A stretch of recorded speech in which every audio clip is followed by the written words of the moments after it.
Boa tarde, pessoal.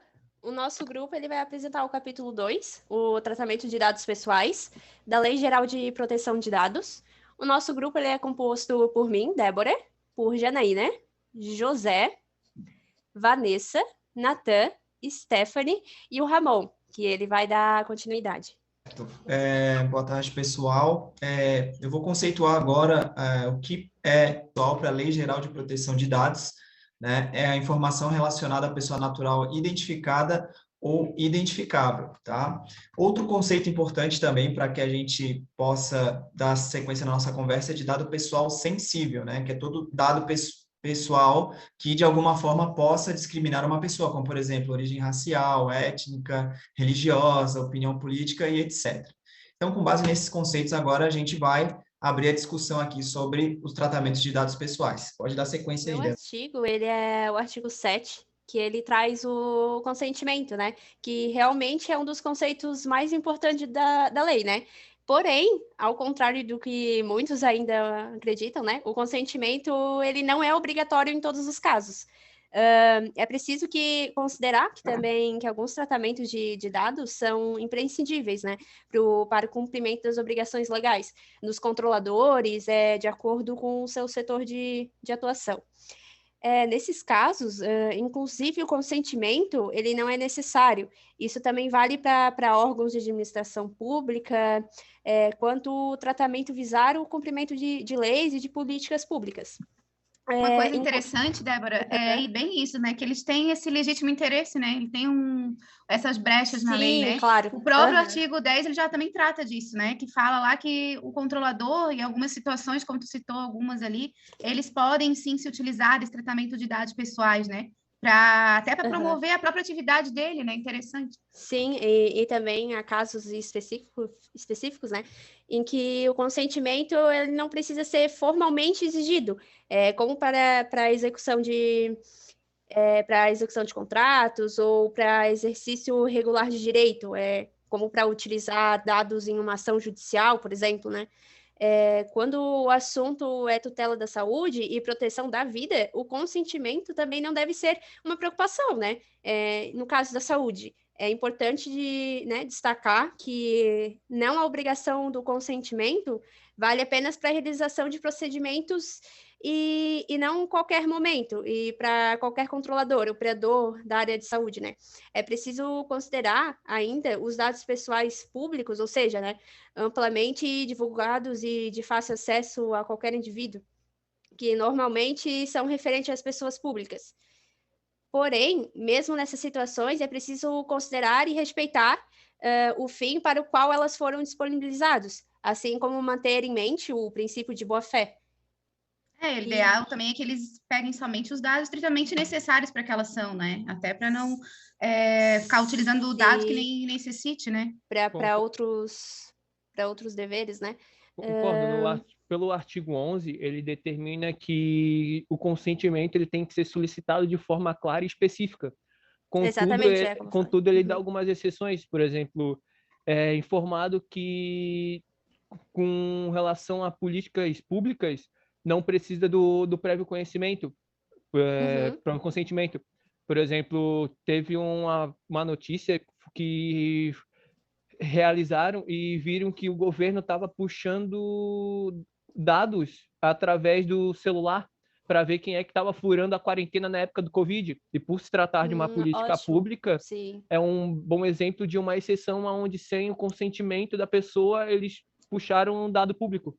É como uma forma de controlar, né? Para utilizar os dados que já possui para outro tipo de tratamento, é fundamental pedir novamente o consentimento, né?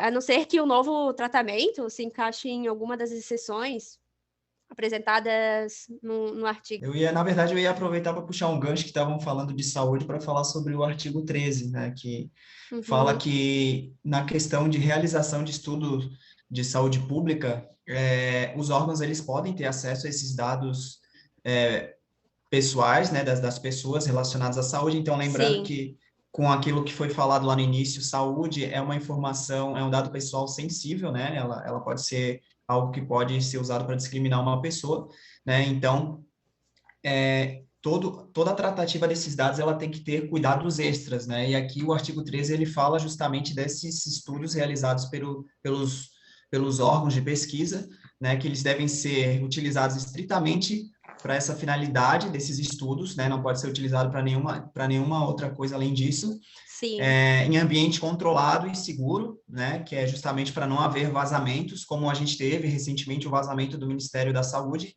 né? Relacionado a dados então, a gente não sabe até para a coletividade, né, qual é o potencial que esse dano pode trazer, mas informações sobre saúde de muitas pessoas vazaram, né? E sempre que possível, a lei pede que haja anonimização ou pseudonimização dos dados, ou seja, as pessoas sejam reconhecidas por algum número, alguma matrícula, né, não pelo nome, ou com nomes falsos, justamente para que, se houver esse tipo de vazamento, não tenha esse tipo de discriminação, né?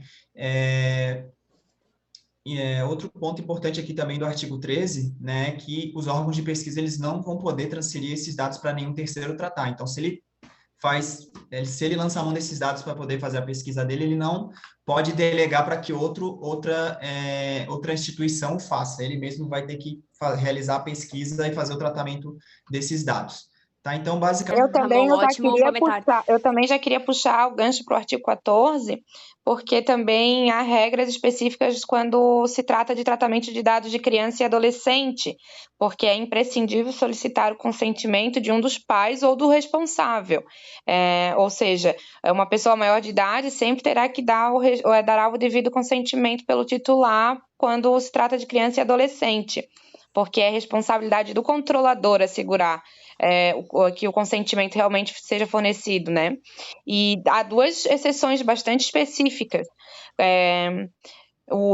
Para dar o consentimento, o titular ou responsável, ele precisa...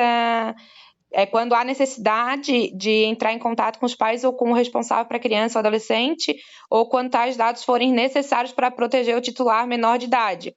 Nesses casos, é terminalmente proibido compartilhar ou repassar os dados coletados como terceiros.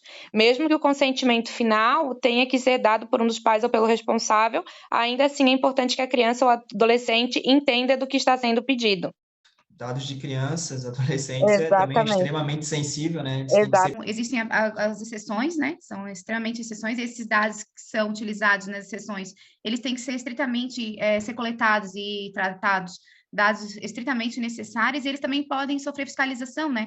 Conforme diz o artigo 10º lá, que a Agência Nacional de Proteção de Dados, ela pode solicitar a qualquer tempo um relatório, né, desses dados que foram utilizados, até para estar acompanhando como é que está sendo utilizado. E a pessoa que for utilizar os dados dela também pode ter acesso a ela pode ter acesso a esse banco de dados e saber o que aquele determinado controlador tem ou não em posse dele sobre os seus dados, né? O importante sempre é prevenindo a fraude e a segurança do titular, né? Tanto que no artigo 8, ele comenta que quando é dado consentimento para o uso pessoal, que ele deve ser pedido de forma não específica e genérica, e além que o titular também, ele pode revogar esse direito a qualquer momento, sem a necessidade de justificar. Com certeza, o dado é dele, né?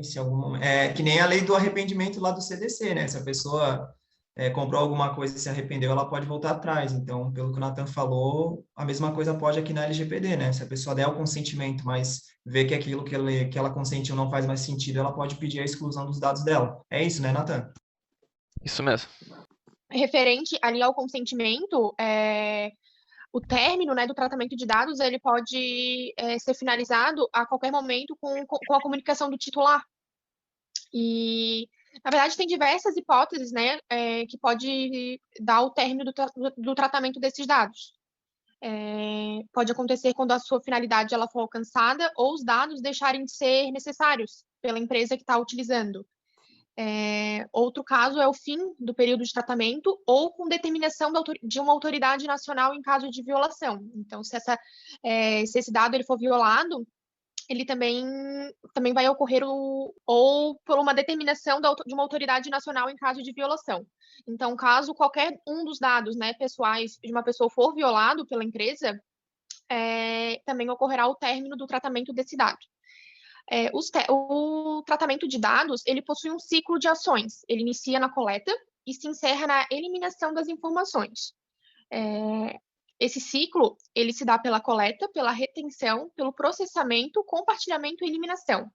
E, em via de regra, após o período do tratamento, ele deve ser eliminado.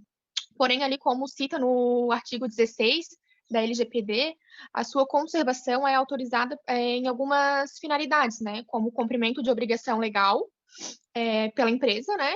Por estudo ou por algum órgão de pesquisa, né? Pela transferência a terceiro, assim como o Ramon também citou acima, eles podem até estar... Órgãos de pesquisa relacionados à saúde, né? É um nicho específico, né? Não se aplica a todos. Em princípio, pelo artigo 13, se aplica somente para órgãos de pesquisa relacionados à saúde pública.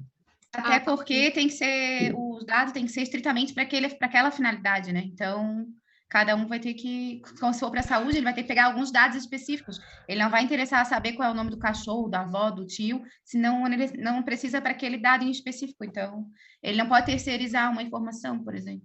Além de, se por acaso for realizada a terceirização, seria apenas para a realização de algumas pesquisas com dados que são anonimizados. Então, não são dados que tu consegue puxar a ficha de uma pessoa ou descobrir uma pessoa por um dado desse. De anonimizar. Então, é uma técnica de processamento de dados que remove ou modifica informações que possam identificar uma pessoa. Essa técnica, ela resulta em dados anonimizados, no caso, que não podem ser associados a nenhum indivíduo específico. Então, a Lei Geral de Proteção de Dados cita o dado anonimizado, que é aquele originalmente que era relativo a uma pessoa, mas que passou por etapas que garantiram a desvincularização dessa pessoa, né, no caso. Se um dado for anonimizado, então a LGPD não pode se aplicar a ele. Então, é basicamente isso. Completamente esse dado é irreversível e, assim, a anonimização ela não pode ser passível de reversão.